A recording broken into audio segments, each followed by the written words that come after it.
¿Y si tu fe fuera puesta a prueba en medio del imperio más poderoso del mundo? ¿Y si despertaras una mañana y todo lo que conocías, tu ciudad, tu hogar, tu familia, tu cultura, fuera destruido ante tus ojos? Si tu pueblo fuera encadenado como esclavo, tus templos profanados, tu tierra reducida a cenizas, ¿aún así mantendrías tu identidad? Esto no es solo una hipótesis. Esta es la historia de Daniel.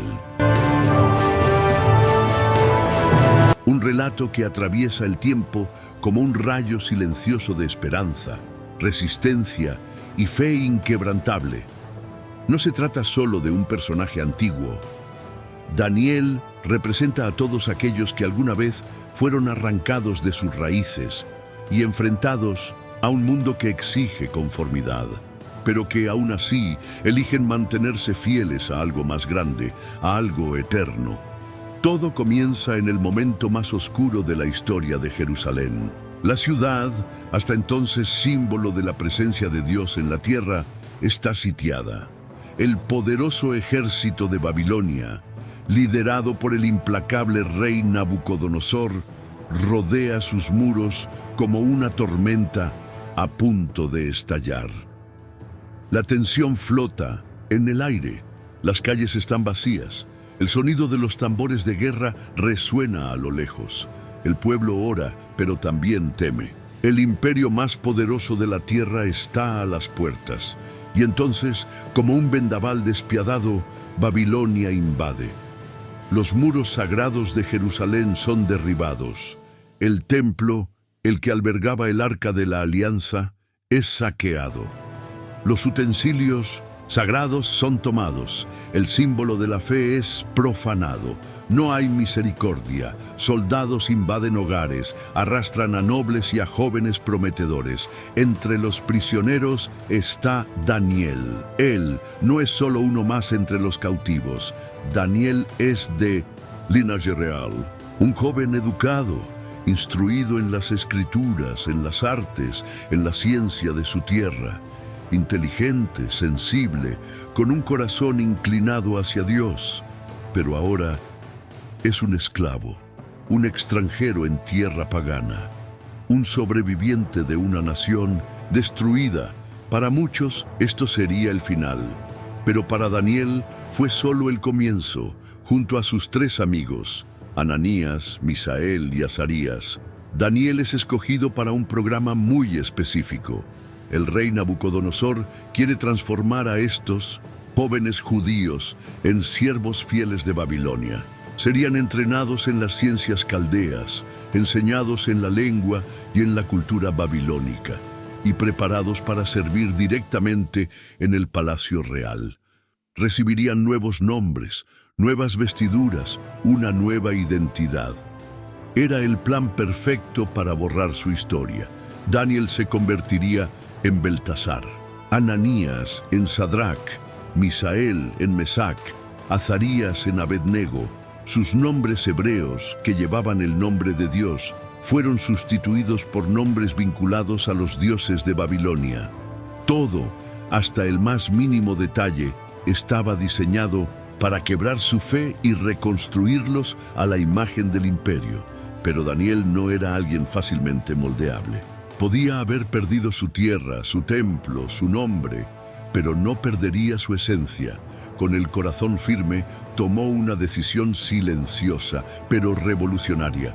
No se contaminaría. En la corte del rey, la mesa era abundante.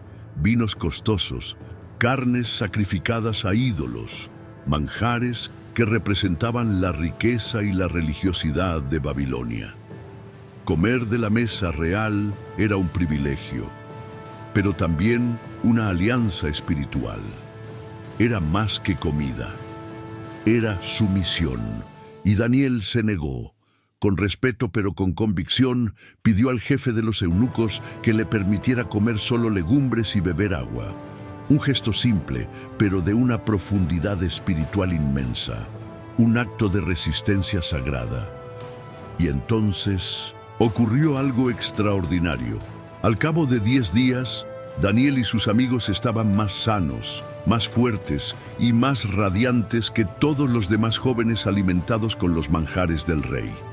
Sus rostros resplandecían, sus ojos estaban vivos. Había en ellos algo diferente, algo que no venía de la comida, sino de la fidelidad.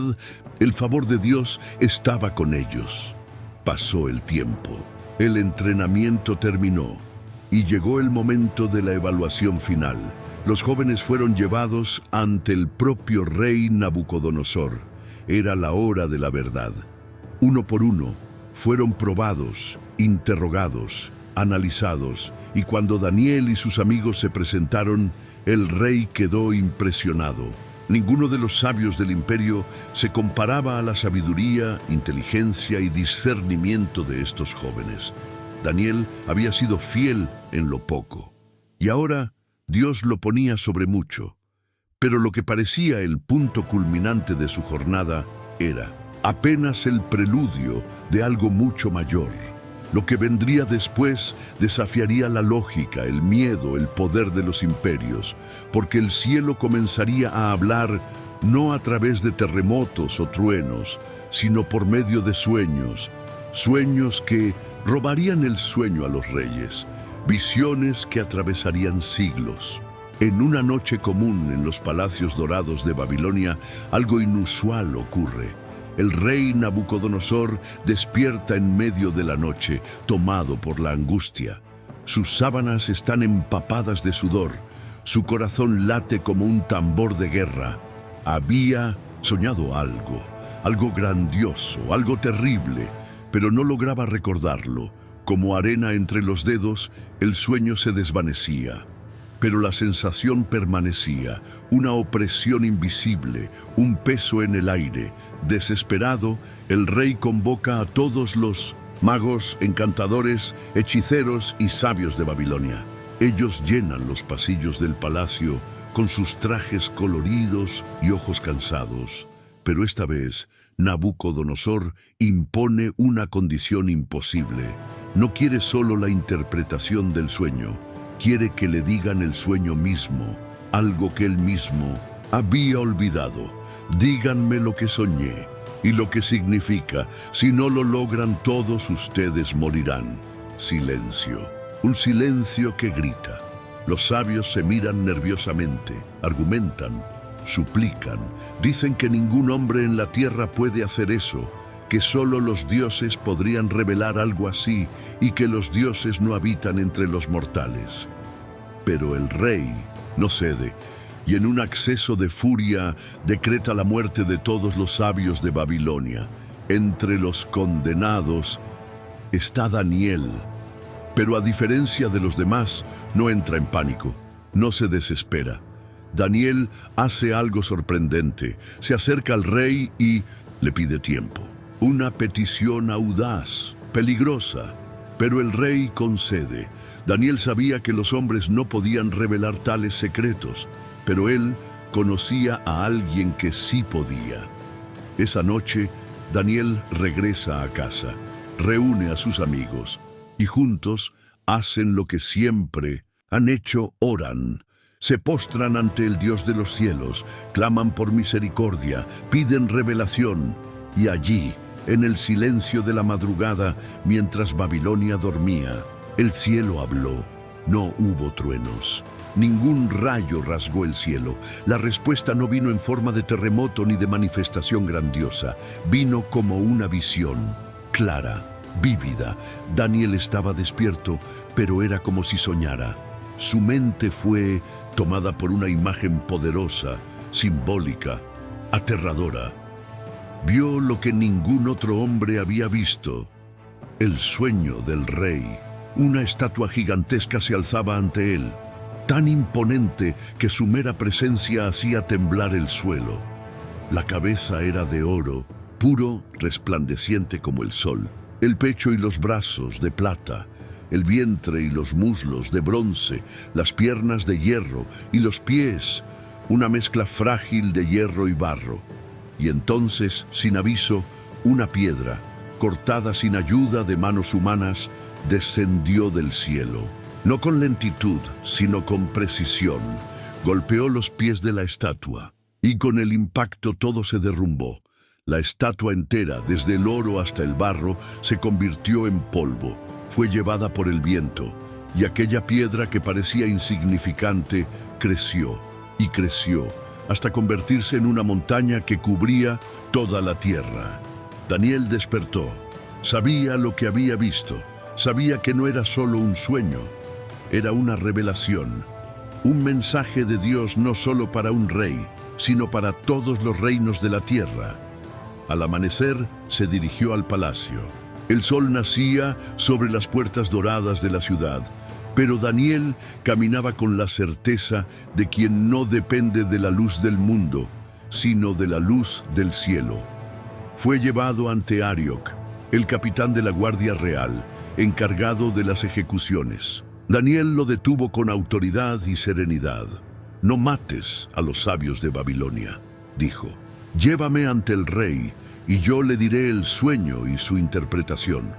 La petición llegó hasta Nabucodonosor, curioso, tenso. El rey ordenó que lo llevaran de inmediato. El salón estaba lleno, guardias en posición.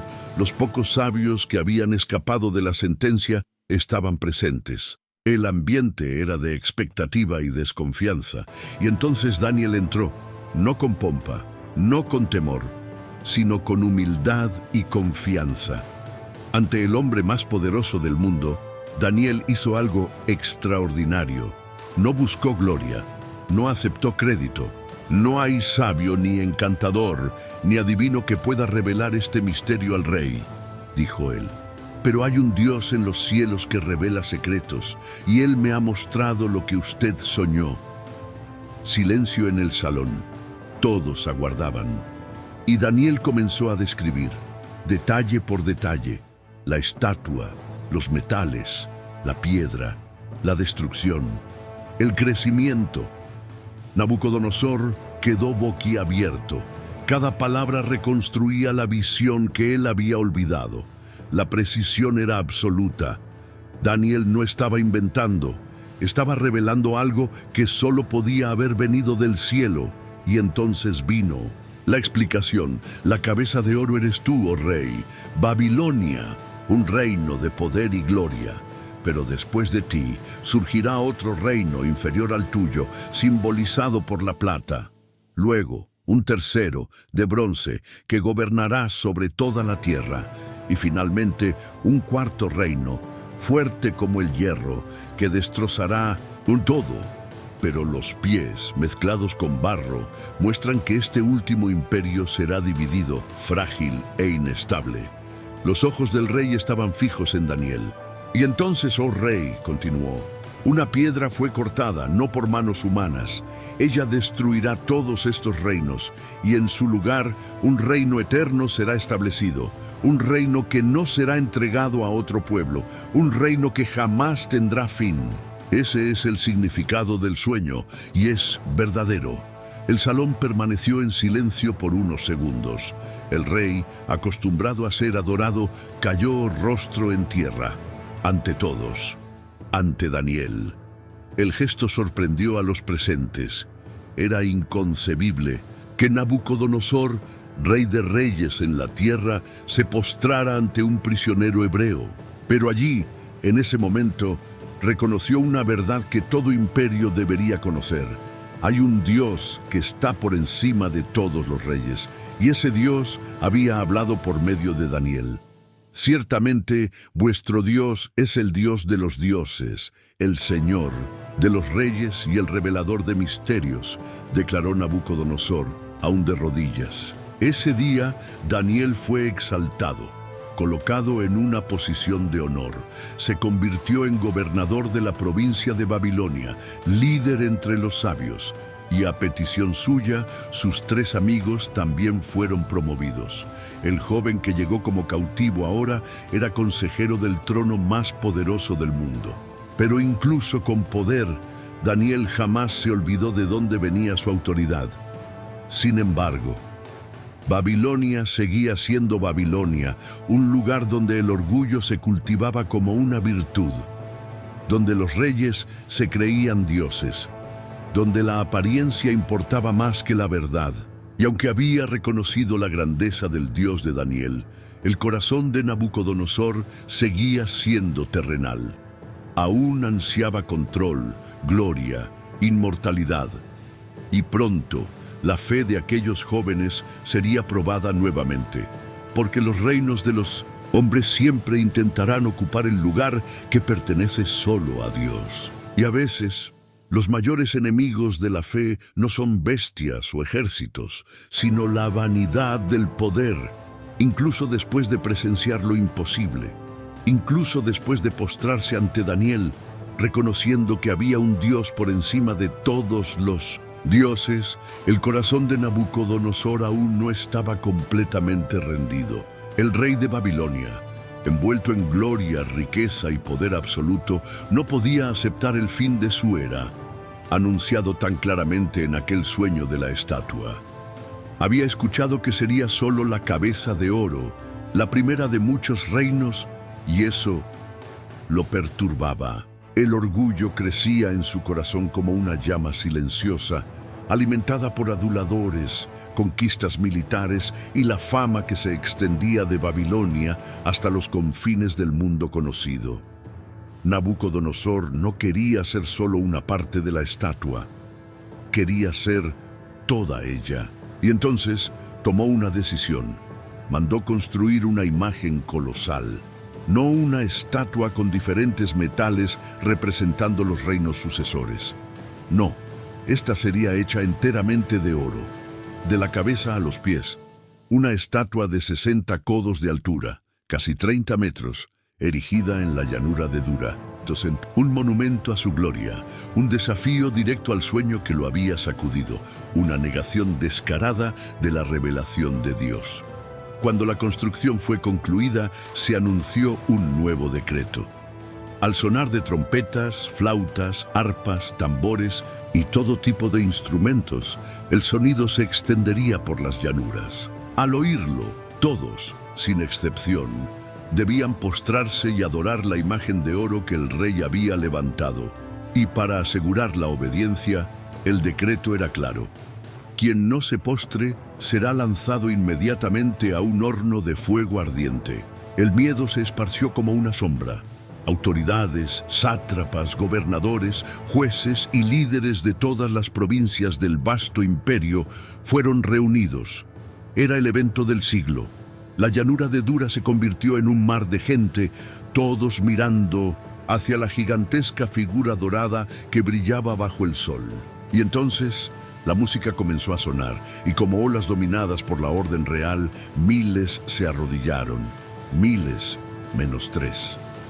En medio de la multitud postrada, 3 figuras permanecían de pie, inmóviles, inquebrantables. Eran Ananías, Misael y Azarías, o como el imperio los había renombrado, Sadrac, Mesac y Abed-Nego. No dudaron, no fingieron, no se ocultaron.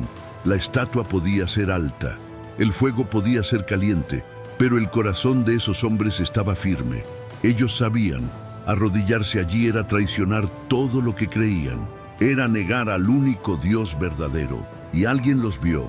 Algunos caldeos, envidiosos de la posición que los hebreos ocupaban, corrieron hasta el rey. «Oh rey, vive para siempre», dijeron con fingida reverencia. «Tú decretaste que todos debían postrarse ante la imagen al sonar los instrumentos. Pero hay hombres entre los judíos, aquellos que tú mismo colocaste sobre los asuntos de Babilonia, que no obedecieron. No te respetan ni adoran a tus dioses. Sadrac, Mesac y Abed-Nego se han negado a adorar tu imagen». La sangre de Nabucodonosor hirvió. Mandó llamar a los 3 de inmediato. El salón se llenó de tensión, guardias armados. El fuego del horno ya podía sentirse a la distancia, y allí estaban los 3 jóvenes ante el rey más poderoso de la tierra.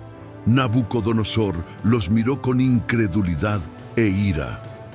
«¿Es verdad?», preguntó. «¿No sirven a mis dioses ni adoran la imagen que he levantado?».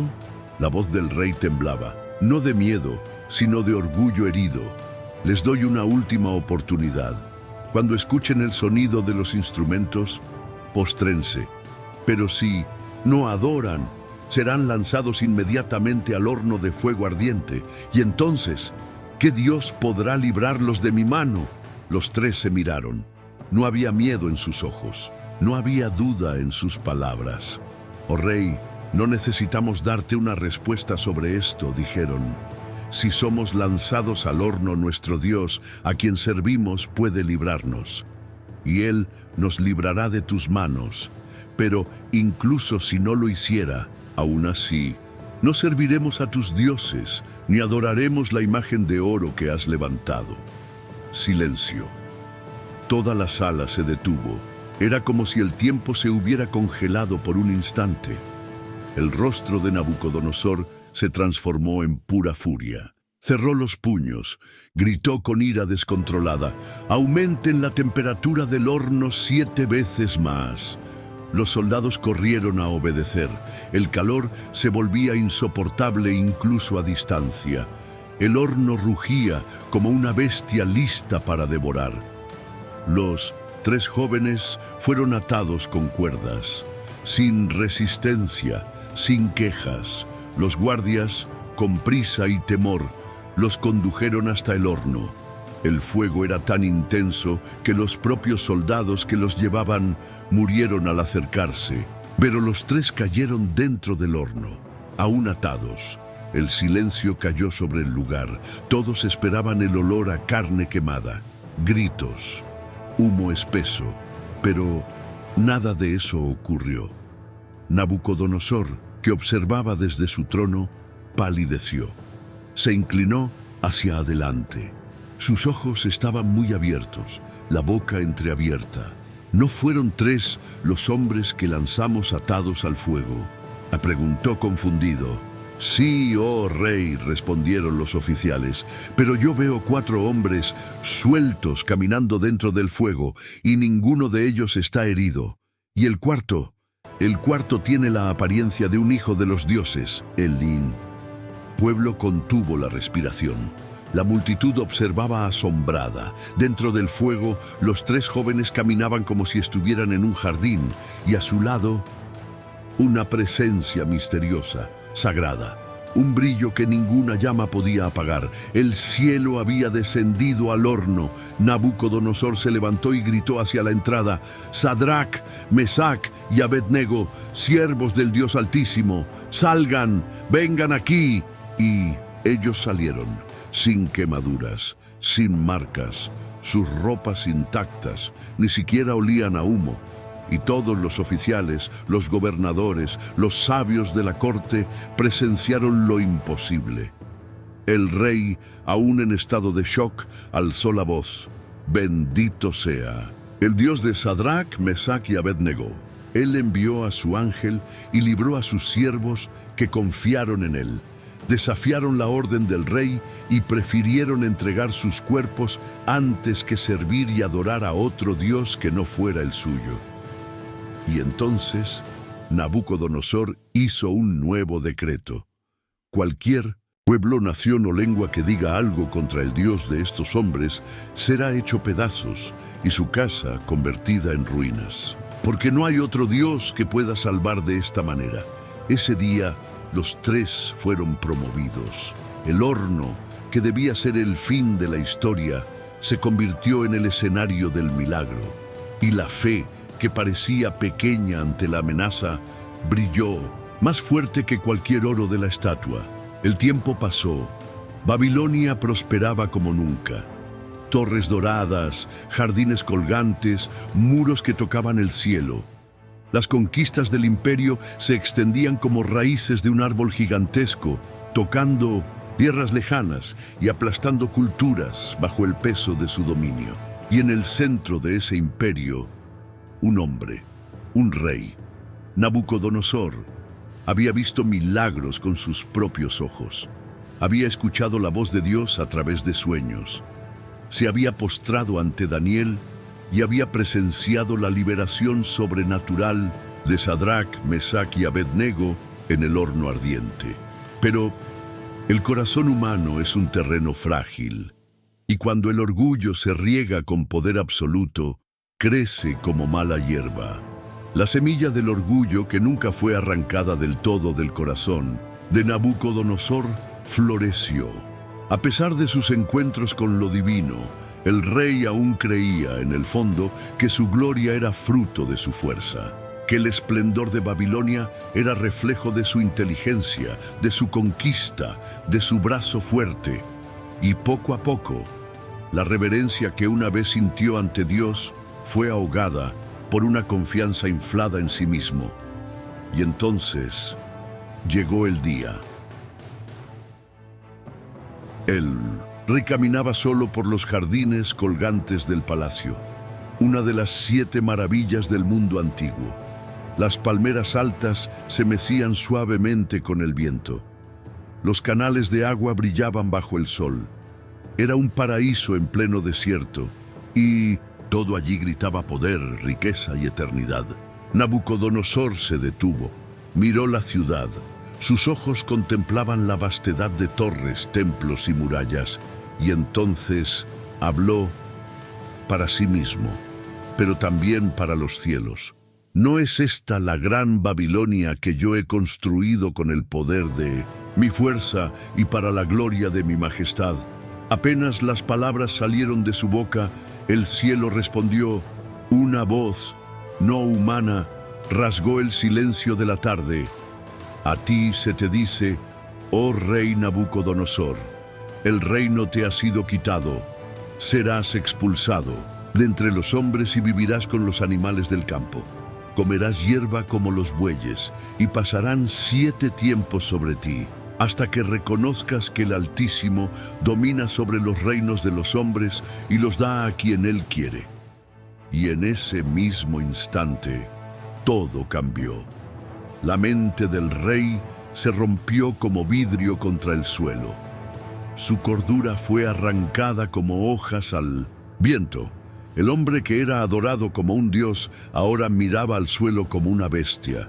Sus ojos, antes altivos, se volvieron salvajes, sus gestos confusos, su habla incoherente.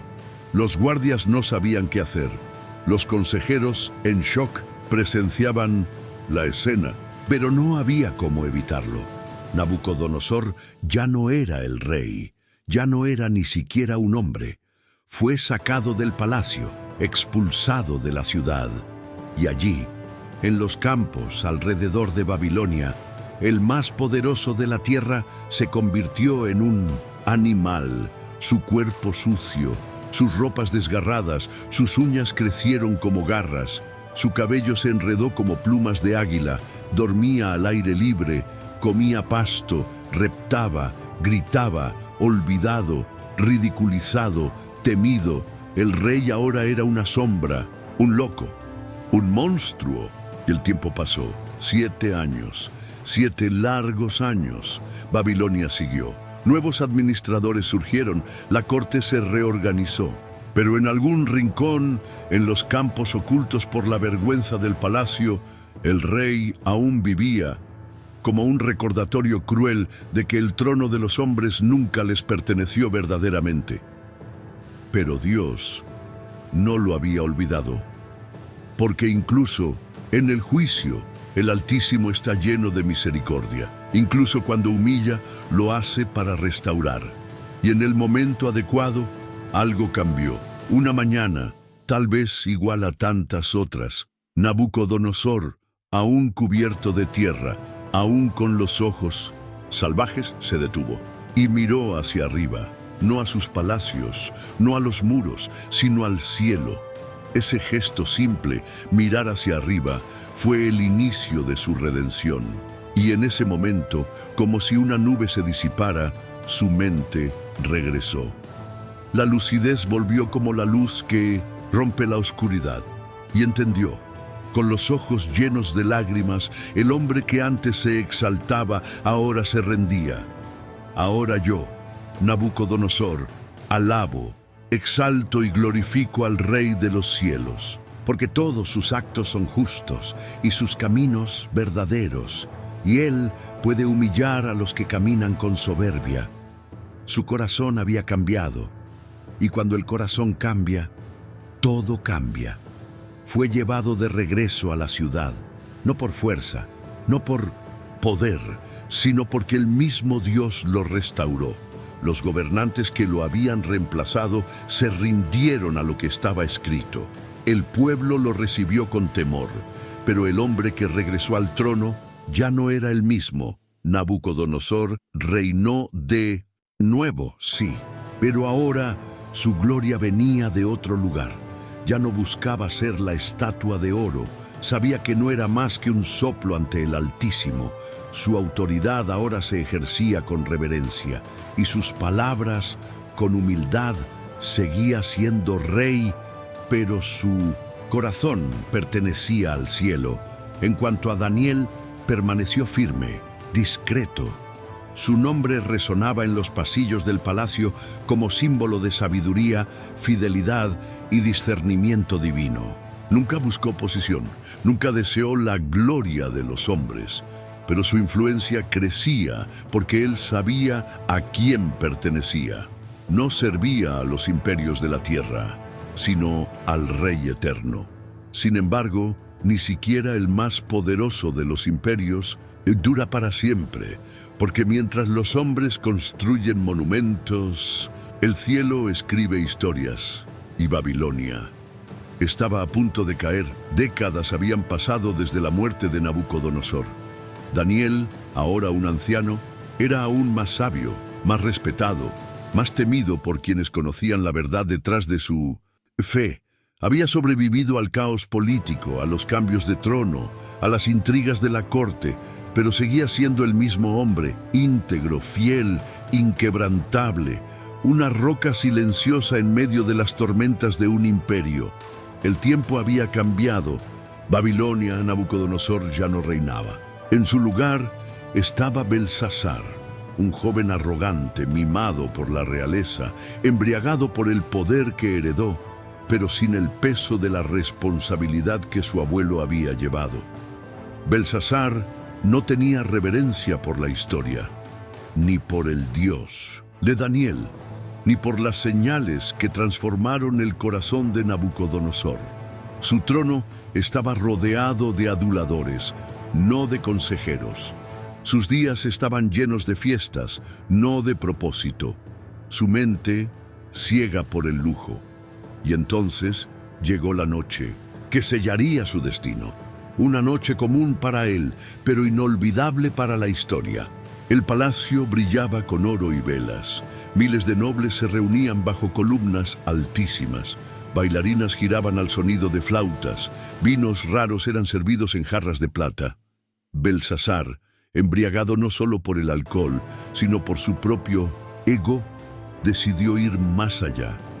Con un gesto de desprecio, ordenó que trajeran los utensilios sagrados del templo de Jerusalén, aquellos que Nabucodonosor había saqueado décadas antes, pero que nunca se había atrevido a usar.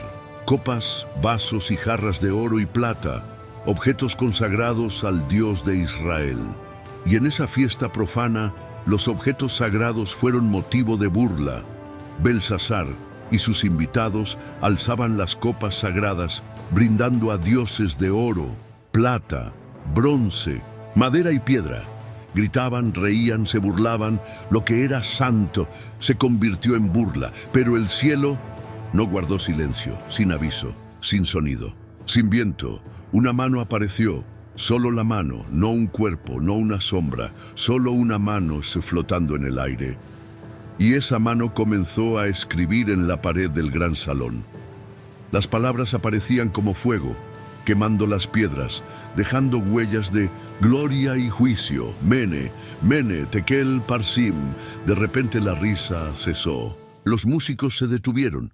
Las copas cayeron al suelo, rompiendo el silencio. El vino se esparcía por las piedras. Los ojos del rey se agrandaron. Belsasar temblaba. Su rostro palideció. Sus piernas fallaban. Su corazón latía como un tambor. Descontrolado, el salón, ahora silencioso como una tumba, estaba envuelto en temor. Nadie entendía las palabras ardientes. Nadie se atrevía a acercarse a la escritura. Los magos, encantadores y sabios de la corte fueron llamados deprisa. Entraron apurados, mirando las letras como si fueran jeroglíficos de otro mundo, pero nada. Nadie podía descifrar. Y entonces alguien recordó. Una voz susurró al oído del rey. Existe un hombre, un judío, que en el tiempo de Nabucodonosor interpretaba sueños y revelaba secretos. El espíritu de los dioses está en él. Su nombre es Daniel. Belsasar mandó llamarlo de inmediato.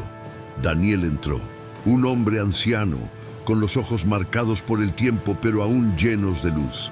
Su presencia era diferente. No buscaba agradar, no necesitaba probar nada. Ya había visto reinos levantarse y caer. El rey intentó ganarlo con promesas. Escucha, Daniel, si lees la escritura y me dices su significado, te vestiré de púrpura, te daré una cadena de oro y serás el tercero en el gobierno de este reino. Pero Daniel, sereno, respondió, puedes quedarte con tus regalos, puedes dar tus honores a otro, pero te diré lo que significan esas palabras. El salón enmudeció. Todos se volvieron hacia Daniel. Pero antes de explicar la escritura, Daniel habló al rey como un profeta habla a quien juega con lo sagrado.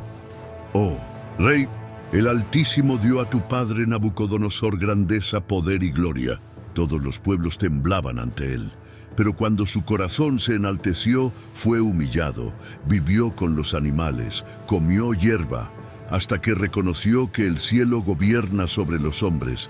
Pero tú, Belsasar, que sabías todo esto, no humillaste tu corazón. Al contrario, te exaltaste contra el Señor del cielo. Trajiste los vasos de su casa y brindaste con tus príncipes y concubinas, alabando a dioses que no ven, ni oyen, ni entienden. Pero al Dios en cuyas manos está tu vida, a Él no glorificaste. Por eso fue enviada esta mano, por eso fueron escritas estas palabras. Y entonces Daniel leyó, Mene, Dios ha contado los días de tu reinado y ha puesto fin a él Tekel. Has sido pesado en la balanza y has sido hallado falto. Peres, tu reino ha sido dividido y entregado a los medos y a los persas. La sentencia estaba dada, irrevocable, escrita por el mismo dedo de Dios. Mientras las luces de la fiesta aún intentaban mantener la apariencia de control, los ejércitos medos y persas ya se acercaban silenciosamente por los canales de agua que rodeaban la ciudad. Mientras las copas aún eran recogidas, el destino de Babilonia estaba sellado. Y esa misma noche, Belsasar fue asesinado. Babilonia cayó. El mundo cambió. Daniel, una vez más, sobrevivió, no por astucia, no por fuerza, sino porque quien camina con Dios no depende de la estabilidad de los reinos de la tierra. Daniel era como una roca plantada en medio del colapso. Cuando los imperios se derrumbaban, él permanecía. Cuando los reyes morían, él seguía siendo consultado, porque su lealtad no era a Babilonia, era al cielo. Pero los peligros no habían terminado, porque a veces el mayor enemigo no son bestias, ni ejércitos, ni reyes corruptos. A veces el enemigo más cruel es la envidia, y estaba a punto de mostrar sus garras. El rugido de Babilonia había sido silenciado. Las murallas impenetrables, los jardines colgantes, los palacios cubiertos de oro, ahora pertenecían a otro imperio. El gran reino de los caldeos había caído. Su último rey, Belsasar, fue asesinado la misma noche en que se atrevió a burlarse del Dios Altísimo. Y tal como Daniel había profetizado, el trono pasó a manos de los medos y los persas. El nuevo imperio, liderado por Darío, llegó con fuerza, disciplina y un estricto sentido de la ley. Un sistema organizado, con gobernadores regionales, sátrapas y oficiales que mantenían el orden sobre vastas provincias conquistadas. Y entre todos los hombres del reino, un nombre aún resonaba en los pasillos del poder: Daniel. Ya no era joven. Su cabello era gris, su piel marcada por el tiempo, pero sus ojos aún brillaban con la misma luz de décadas atrás. Luz de sabiduría, de convicción, de fe inquebrantable. Darío lo reconoció de inmediato. A pesar de ser de otro pueblo, el nuevo rey percibió que había algo especial en aquel hombre. Daniel era íntegro, imparcial, competente y, más que todo, estaba guiado por algo que escapaba a la lógica de los imperios. Y así, Darío lo colocó en posición de honra, por encima de los sátrapas, por encima de los gobernadores. Daniel se convirtió en supervisor del imperio, el hombre de confianza del trono, un extranjero, sí, pero un justo, un siervo del Dios Altísimo, y eso encendió el fuego de la envidia. Los sátrapas y príncipes no soportaban ver a un hombre como Daniel en una posición tan elevada. Alguien que no era medo ni persa, alguien que no se inclinaba ante las costumbres del palacio, que no participaba en las intrigas ni se dejaba corromper. Él era incorruptible y por eso peligroso. Se unieron, comenzaron a observar su vida, investigaron sus hábitos, espiaron sus pasos, interrogaron a sus sirvientes, examinaron sus finanzas, buscaron un error, una falta, un descuido, pero no encontraron nada. Daniel era irreprensible. Entonces comprendieron: si querían destruirlo, tendrían que usar precisamente su mayor fortaleza contra él, su fe, y así elaboraron un plan astuto. Un plan venenoso disfrazado de lealtad al rey. Fueron hasta Darío con una propuesta: «Oh rey, vive para siempre. Todos los príncipes, sátrapas y gobernadores hemos acordado este decreto. Durante 30 días nadie podrá hacer petición a ningún dios o hombre, sino solo a ti, oh rey. Quien desobedezca será arrojado al foso de los leones». Sonaba como un elogio, una muestra de fidelidad, pero era una trampa, porque ellos sabían que Daniel oraba todos los días, 3 veces al día, que se arrodillaba ante la ventana que daba a Jerusalén, que hablaba con su Dios, sin importar quién reinara. Darío, halagado, no percibió el veneno escondido en las palabras y firmó el decreto. La ley de los medos y los persas no podía ser revocada, ni siquiera por el propio rey. Y Daniel, al oír el decreto, no dudó, no se escondió, no negoció, no se rebeló. Fue a su casa como siempre hacía, abrió las ventanas hacia Jerusalén, se arrodilló y oró. No oró para desafiar al rey, ni para llamar la atención. Oró porque ese era su hábito, porque su comunión con Dios era más importante que su seguridad, porque su identidad estaba por encima de la supervivencia. Y como los conspiradores esperaban, fue visto. Corrieron al rey con sonrisas frías. «Oh rey, Daniel, ese exiliado de los judíos, no respeta tu decreto. Sigue orando a su Dios 3 veces al día». Las palabras atravesaron el corazón de Darío como una espada. En ese momento lo comprendió. Había sido engañado. Y ahora, el hombre más justo del imperio estaba condenado por una ley que él mismo había firmado.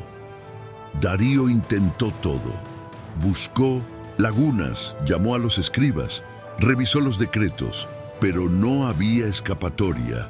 La ley era irrevocable. Al atardecer, con los ojos llenos de dolor, Darío miró a Daniel y le dijo: «Tu Dios, a quien sirves continuamente, Él te librará».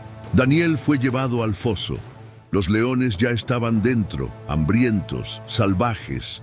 La piedra fue rodada sobre la entrada y sellada con el sello del rey.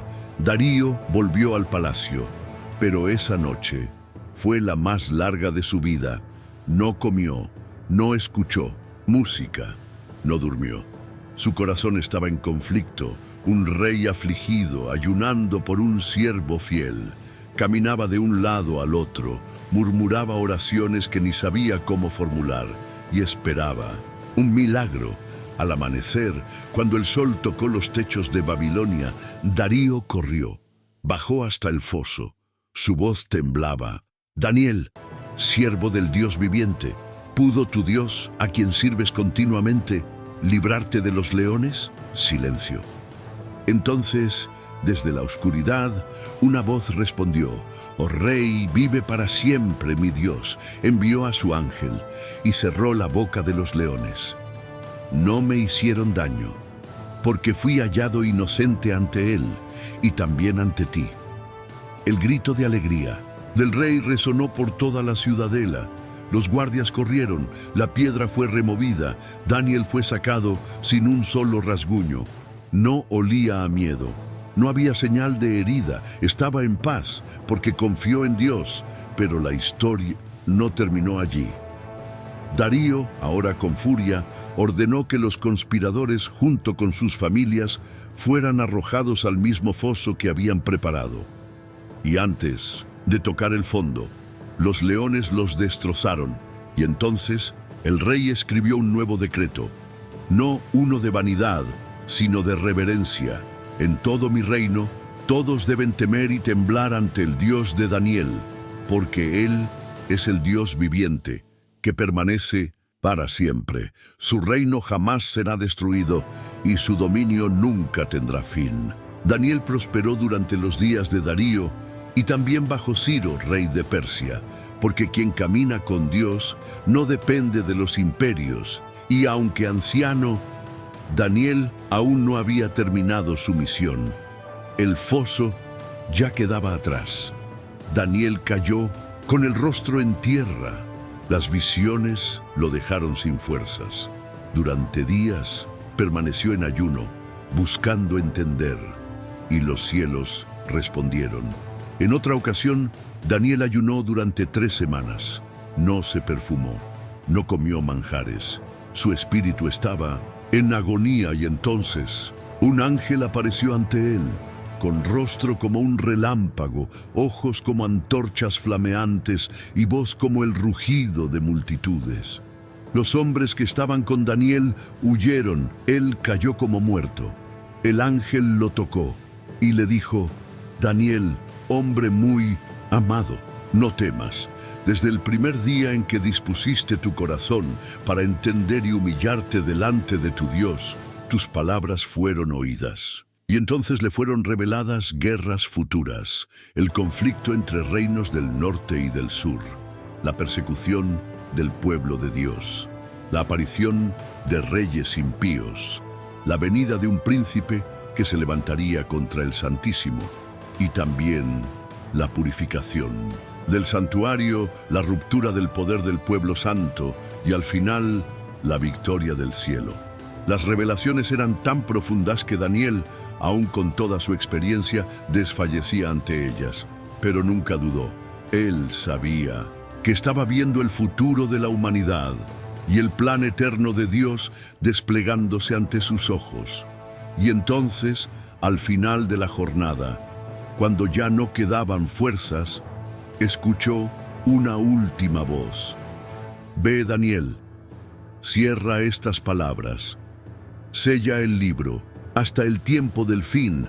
Tú, en cambio, sigue tu camino hasta el fin, porque descansarás, y al final de los días te levantarás para recibir tu herencia.